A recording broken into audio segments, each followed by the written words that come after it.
Bakal calon Presiden Anies Baswedan, dituding isu, utang piutang terhadap Sandiaga Uno, dengan nominal mencapai 50 miliar. Utang Anies ke Sandiaga sendiri terjadi saat keduanya maju di pemilu DKI Jakarta 2017 lalu. Isu tersebut dijawab oleh Ketua Tim Ses Anies Baswedan, Sudirman Said.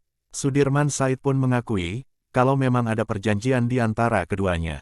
Saat di Pilkada DKI Jakarta 2017, ujar Sudirman Said, Anies memang tidak punya uang.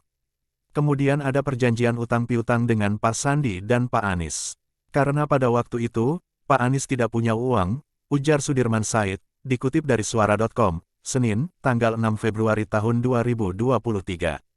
Tapi dalam perjanjiannya, dikatakan bahwa, kalau pilkadanya menang, utang piutangnya selesai. Jadi itu dianggap bukan sebagai utang, lanjut dia.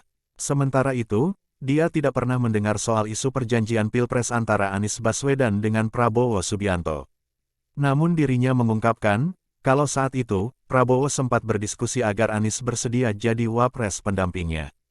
Dan berkali-kali saya diskusi, jawaban beliau Anies saya akan fokus ngurus Jakarta. Karena itu di pemilihan Pilpres 2019 saya tidak ikut, ujarnya.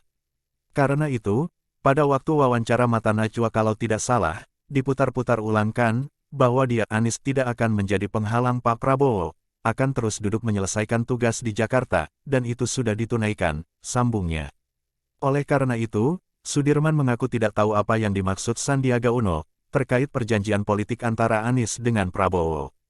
Mudah-mudahan beliau, Sandiaga, keliru ya, harap dia.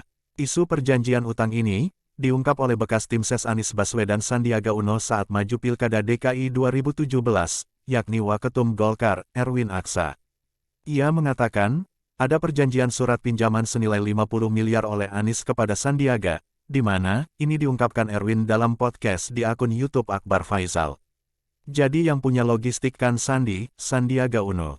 Intinya kalau tidak salah, itu perjanjian utang piutang barangkali ya. Yang pasti, yang punya duit memberikan utang kepada yang tidak punya duit, kira-kira begitu, ungkap dia. Erwin turut belak-belakan menyebut, nominal perjanjian utang antara Anies dengan Sandiaga yakni mencapai 50 miliar. Menurutnya, situasi logistik putaran pertama Pilkada DKI 2017 cenderung sulit. Nilainya berapa ya? 50 miliar kurang lebih. Terkait apakah sudah lunas? Saya kira belum barangkali ya, ucap Erwin Aksa.